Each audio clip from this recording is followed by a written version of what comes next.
I've never been big on Christopher Nolan. He's undeniably talented director who's made fantastic films, but for some reason I never put him in the conversation for top 5 favorite filmmakers, until now. I rewatched every Christopher Nolan movie in order in preparation for the Odyssey, and my opinion on him completely changed. I forgot how good a lot of these movies are. There's even a few I watched for the first time on this marathon. So let's start this marathon all the way in 1989 with... This is the first public Christopher Nolan movie ever released. Heavy quotes on public because this is only available on one Reddit page where it has no audio and is low quality. Nolan does not want you to see this. He buried the 6 feet in the ground. It has some good camera movements and editing for a student film. It didn't make sense plot-wise or character-wise or any-wise, but it was cool to see it start. He even shows up in the movie wearing makeup. Okay, I can see why he doesn't want you to see this. We all gotta start somewhere, but I don't think it hurts anyone to say this is pretty bad. This movie doesn't exist on the internet. You cannot watch this anywhere. I don't know why it's on Letterboxd. This is 1996, 7 years after Tarantino, which makes you wonder how many short films he made that we don't know about.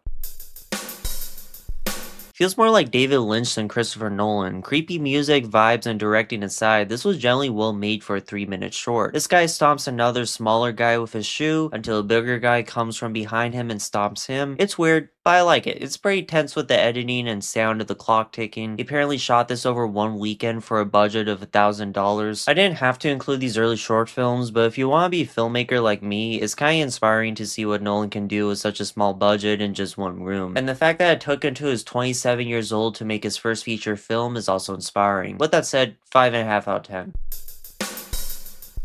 This is Nolan's first real film, clocking in at 70 minutes. It's about a writer that follows people just for the heck of it, who meets another man named Cobb who breaks into people's houses and steals stuff just for the homeowner to miss what's stolen. There's a couple of twists and turns I didn't see coming, and the performances from our two main leads, while not as good as his Hollywood films, are good enough to hold your attention when it's just them talking. The guy who plays Cobb, Alex Hall, is specifically pretty good in this, and it's surprising to learn he never starred in a film before or after this. He starred in one of the biggest director's first feature films and then went on to be architect. I honestly kind of respect that. Directing wise, it's not as polished as his other films. It goes without saying it's not as professional as Interstellar. But at the same time, the script is so creative for a low budget film, and there are a couple cool shots to the point that I enjoyed this movie. Not great, but you can see those hints of greatness, and to make something like this off a budget of $6,000 is an impressive skill that every inspiring director should try to acquire. 6 out of 10.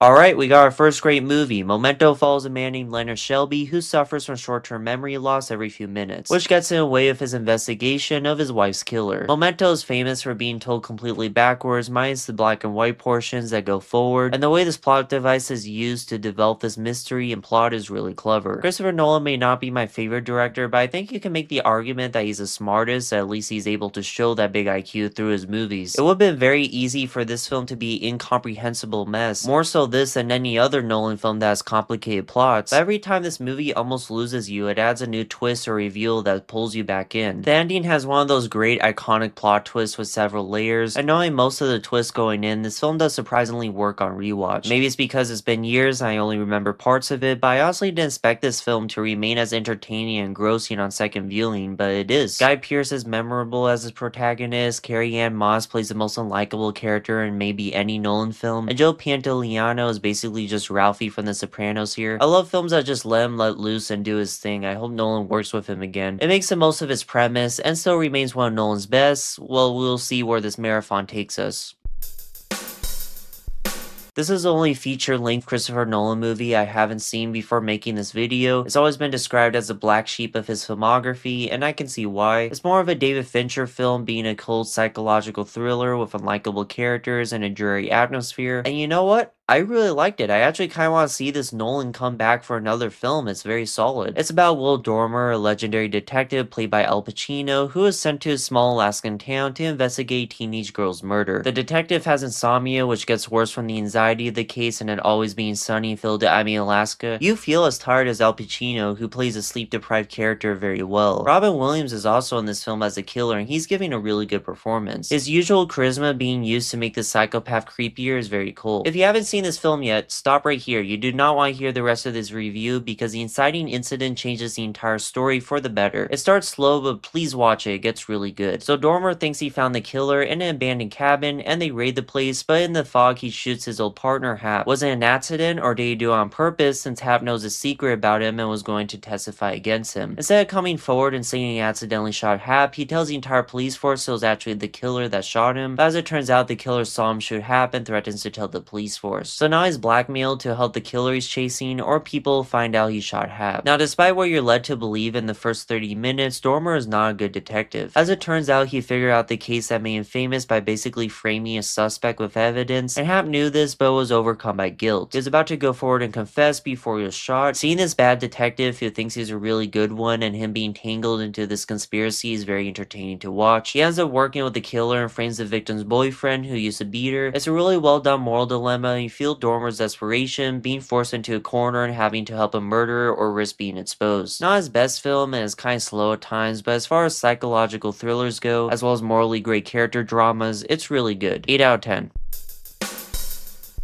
Still a great origin story. Those first 40 minutes from the dialogue to the actual plot of his origin is honestly just top tier Batman. The fact that he was going to kill the guy who murdered his parents before someone else did it, all the training scenes, every line that comes out of Liam Neeson's mouth, the first act is just top tier comic book shit, and the rest is still pretty good. A lot of amazing stuff, but also some small nitpicks, the choppy action, some jokes not landing, Batman's stupid CGI face when Scarecrow's effective with the fear toxin, some lines from Rachel being very corny, etc. With that said, this is the first Nolan movie composed by Hans Zimmer, and you can tell. It's actually a great mix of early Nolan mixed with modern Nolan. It's polished and well composed, but also shakier and more rough. Kinda cool to see this evolution in real time. As much as I like Guardians of the Galaxy and Deadpool, most superhero movies should use this as a blueprint instead. This is a naturally serious and sincere superhero movie that I want to see. We need great directors in this genre again. 8.25 out of 10. I don't know why I'm getting so specific, but just go with it.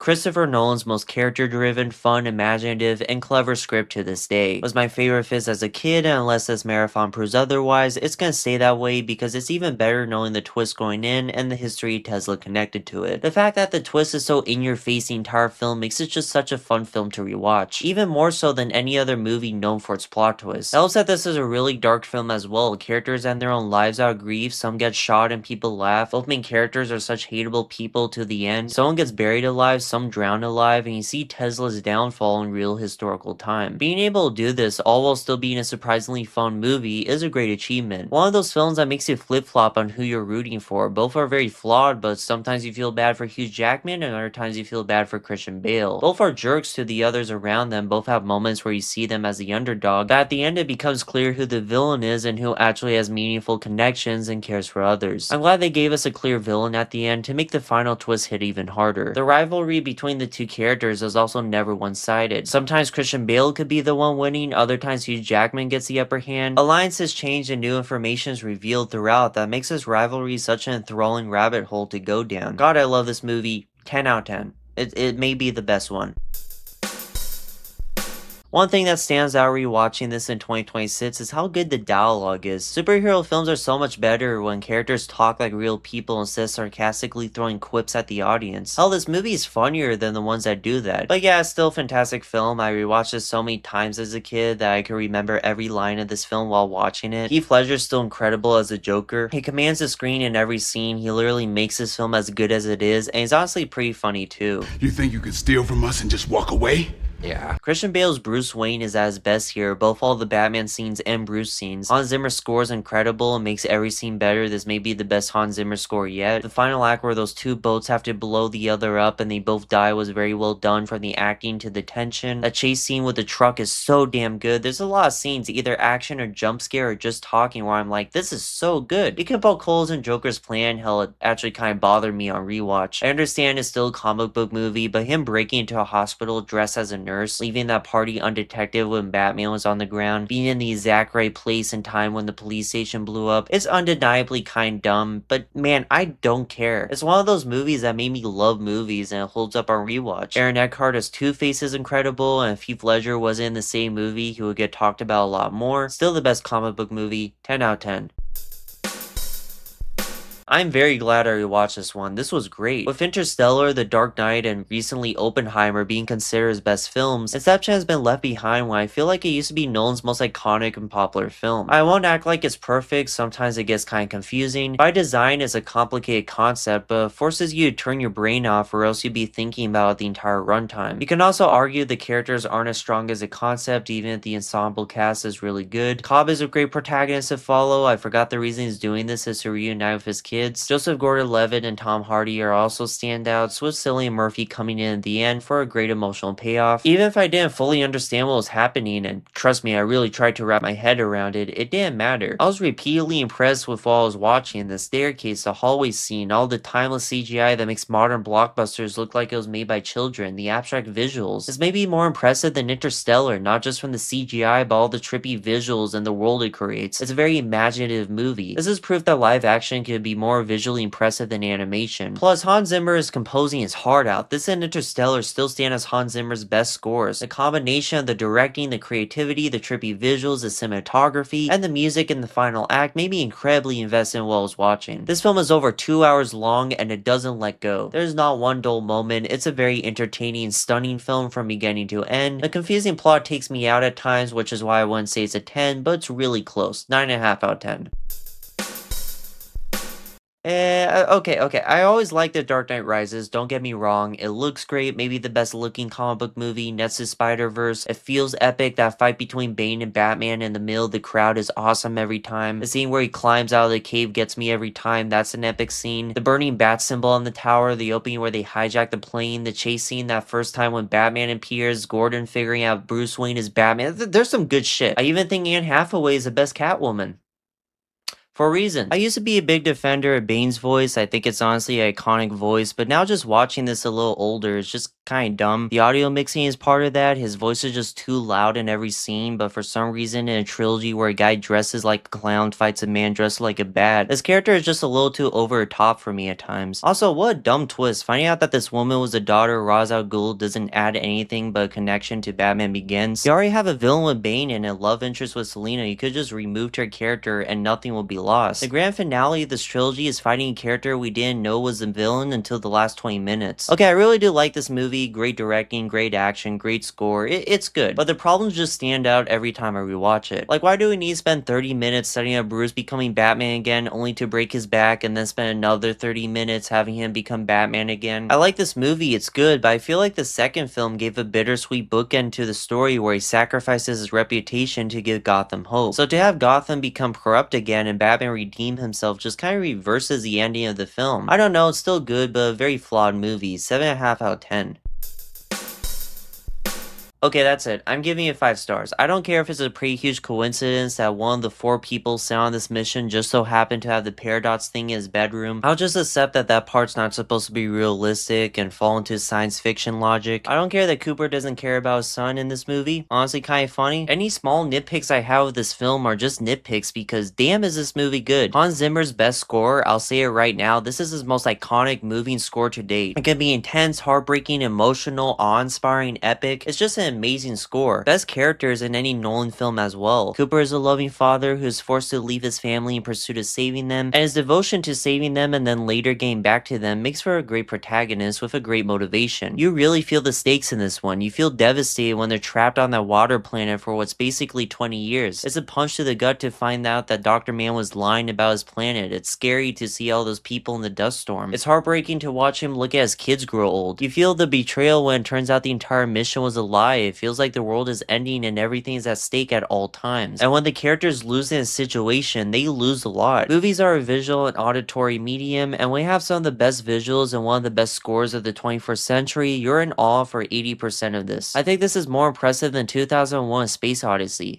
I said it, it's incredible. It's why I'm so critical of CGI that comes out today, because early 2010s movies really did have better CGI than the 2020s. I don't know what else to say. If you haven't seen Interstellar, what are you doing? 10 out of 10.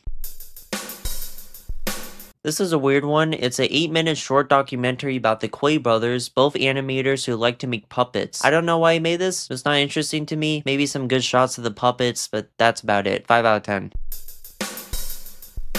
This is weird. I remember watching this years ago, maybe when I was about 9 or 10, and I didn't like it. I thought it was dull and boring, and the lack of plot or notable characters was a negative. On rewatch, I kinda love this. This is one of Nolan's most impressive movies. 10 minutes didn't go by where I wasn't impressed by the cinematography, the effects, the spectacle, or Hans Zimmer's score that just rips. I watched this on my backyard projector, and it was enthralling from beginning to end. Yeah, there's no three-dimensional characters here, none of them have much depth, but you do really feel the weight of their actions. This old guy on a boat goes out of his way to save as many people as possible, even if it puts his own life in danger. And we learn at the end that one of his sons died in the army. Cillian Murphy, who has PTSD, tries to turn the boat around because he's scared and accidentally pushes a kid down the stairs, eventually killing him. Tom Hardy's character realizes he's running out of fuel, but instead of going back to the carrier, decides to help more people. The actions speak for the character's motivations more than their personalities, and it works. The only thing I wish they did was give Cillian Murphy's character some sort of redemption. He accidentally kills someone because he's a coward, but there's no scene where he redeems himself or his character changes. I feel like that scene where the man was about to drown and they're trying to break the glass would have been a good scene if he was the one who saved him. Maybe the kid isn't strong enough, so he comes in and smashes a window. But his character is basically summed up as he gets PTSD, acts a coward, gets someone killed, and really feels bad about it. It's an unfinished character arc that could have been really good. With that said, this is an intense movie, so many suffocating scenes. The boat sinking while people try to swim out will probably give me nightmares one day. The guy stuck in the oil-infested water as the top is on fire is a highlight. You know Nolan did a lot of this for real, and there's so many scenes of boats sinking, planes burning, and hundreds of extras dodging explosions that are just impressive. I mentioned that this marathon gave me newfound appreciation for Hans Zimmer because the score elevates this movie too. Definitely the biggest surprise of this marathon. Used to be one of my least favorites, now I think it's in the top half of Nolan's filmography. 9 out of 10.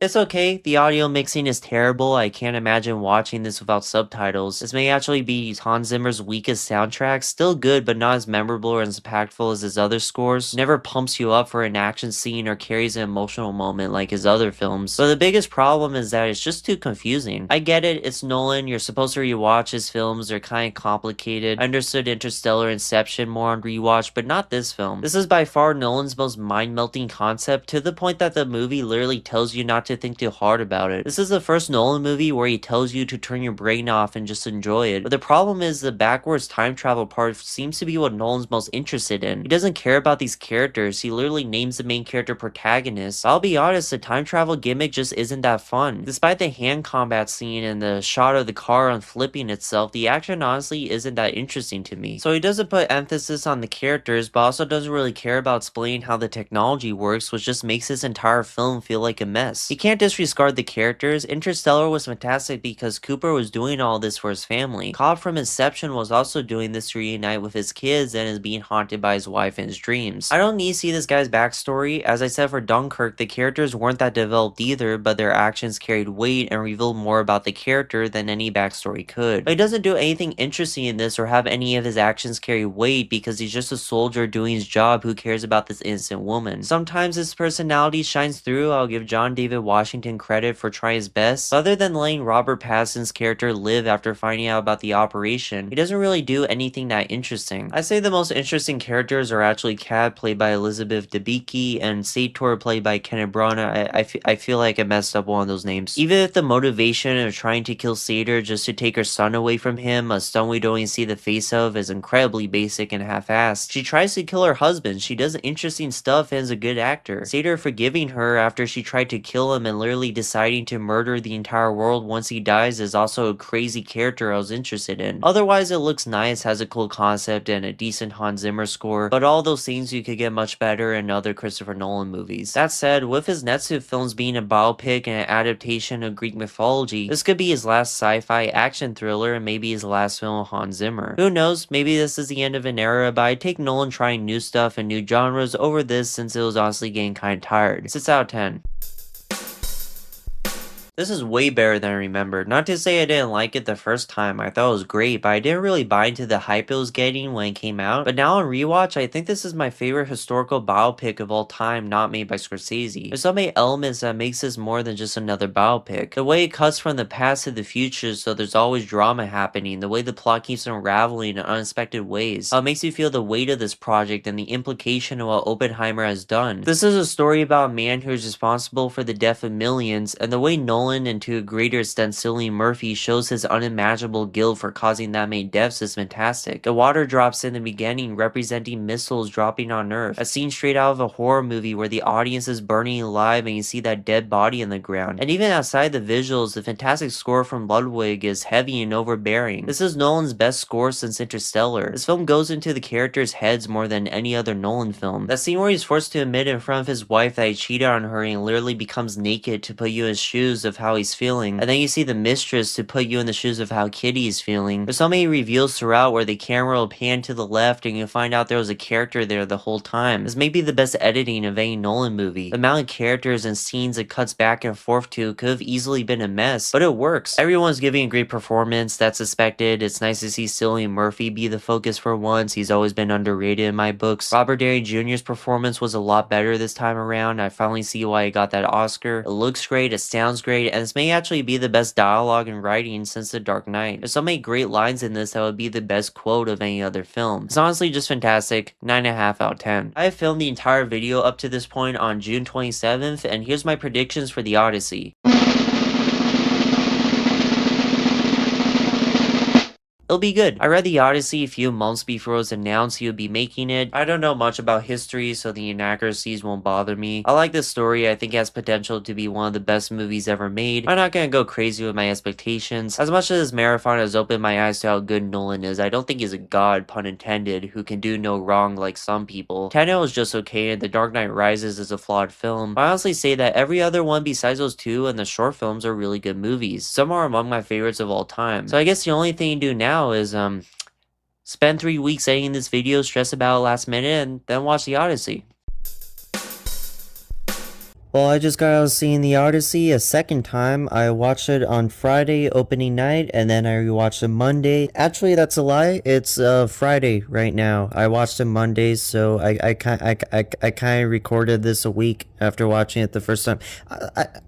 I procrastinate, okay? I procrastinate. I've been editing the video, and I suck as an editor, and I fucking hate editing. And, you know, now the video's gonna be late, but, you know, it's whatever, because I really like that movie. Matt Damon's best performance in, like, years, I'll say right now. I haven't seen Good Will Hunting, I'll admit that, but I think this will be the performance Matt Damon is, like, remembered for in, like, years to come. This may actually be my favorite Robert Pattinson performance. Like, he was really fun in this. He's also very funny, too, where he's hiding behind that pillar, is like, get the shields, get the spears. Like, that was really funny. John Leguizamo was actually pretty good. I butchered his name, didn't I? I definitely butchered his name. Anyways, you know, the guy who plays the blind guy, he was really good in this. I really enjoyed his performance as well. He was great comedic relief, but also had a lot of emotion. And as for the movie as a whole, those 3 hours went by quick. It was like 2 hours. It was a little bit shaky at first. I felt like there was like no like great shots in this. Like the cinematography was a little bit shaky, but once they get to the Cyclops cave and that whole sequence, which is basically just a horror movie, by the way, that Cyclops was like terrifying to look at. But once you get to that sequence, the movie just ramps up and it just never lets go. The first act is definitely better on rewatch, but the second and third act, it just like keeps going and going and it doesn't stop. This may be the fastest a Christopher Nolan movie has felt since Inception. Like it just like flew by. Also, Ludwig's score was really good. First time I watched it, I was like, the score isn't that great, you know, it's not as iconic as Interstellar. But on rewatch, I really do enjoy what he was going for, and a lot of it's already stuck in my mind. The siren scene was great. Cersei scene was really disturbing. And yeah, like the final act where he goes John Wick on everyone was also pretty good. Even if the choreography wasn't like exceptional, it was still like a very epic scene. The bowstringing, like that scene's probably the most iconic of the whole movie. Tom Holland, I'm a little bit iffy on because he was okay. He was serviceable. Definitely one of his better performances. But every time I saw it, like for Matt Damon or Anne Hathaway's character, I just saw the character. I wasn't thinking, oh, that's Matt Damon. For Tom Holland, the whole movie, I'm thinking that's Tom Holland, you know? I think his performance definitely hit better on rewatch. It just felt like Robert Pattinson was acting circles around him, that's all. Also, a lot of great lines, like Matt Damon saying, don't see gods in people, you'll be disappointed. Like, there's a lot of lines in here that I think were pretty good. The only thing maybe holding it back is that there is some dialogue. Like I just said, the dialogue's really good, right? Like, there's some great lines in here. But sometimes, because it's like so modern English, sometimes it just feels, it took me out a little bit, you know? Like Game of Thrones, that's a show that's medieval, it's years, I know it's not the same time period, but it's years ago, but you know, it doesn't like feel modern, you know? Like the way they're talking is in their own dialect. For this, you know, they talk like people would talk today, and that just kind of took me out at times. I definitely think this is a top 5 Christopher Nolan movie. I already see people saying it's their favorite Christopher Nolan movie. I wouldn't go that far. I still say The Prestige and Interstellar and The Dark Knight is better. But yeah, if anything, this just shows that Christopher Nolan is not stopping. He's still going. He's still in his peak. If there even is a peak, this is probably just how good he is. He's still putting a lot of effort into his stories. So yeah, I mean, I enjoyed it. I thought it was great. I'm gonna give it a 9.5, maybe even a 10. I don't know. We'll see how it goes on the TV instead of a big movie theater, because like when you're in a movie theater, that's just like experience. Like watch this in the theaters, you'll not be disappointed. Yeah, 9.5 out of 10. And now here's every Christopher Nolan movie ranked from worst to best, not including Larceny because that's not available. Tarantula, Way, Doodlebug, Following, Tenet, The Dark Knight Rises, Insomnia, Batman Begins, Memento, Dunkirk, Inception, Oppenheimer, The Odyssey, The Dark Knight, Interstellar, and The Prestige in number 1. Tell me in the comments any videos you want to see next, subscribe if you made it this far into the video, and have a good day.